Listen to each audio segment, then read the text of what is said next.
আকাইদের সর্বপ্রথম ও প্রধান বিষয় কোনটি?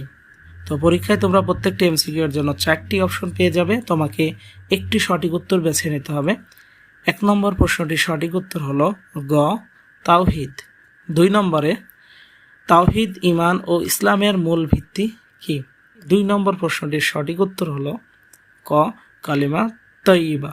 তো এখান থেকে মনে রাখবে, এটা সিঙ্গেল ভাবে তোমাদের প্রশ্নটা আসতে পারে যে তাওহীদের মূল ভিত্তি কি বা ঈমানের মূল ভিত্তি কি, তাহলে সেক্ষেত্রে কিন্তু অবশ্যই আমাদেরকে এই বিষয়টি মনে রাখতে হবে। 3 নম্বর যে প্রশ্নটি রয়েছে বলছে রাসূলগণের দায়িত্বকে কি বলে? অর্থাৎ রাসূলগণ আল্লাহ তাআলার দেয়া যে বিধান এবং বাণী সেটি মানুষের কাছে পৌঁছে দিয়েছেন, এই যে যে দায়িত্বটা, এটাকে আসলে কি বলা হয়?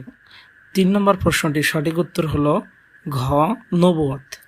4 নম্বরে যে গুরুত্বপূর্ণ প্রশ্নটি রয়েছে কালিমাত তয়্যিবা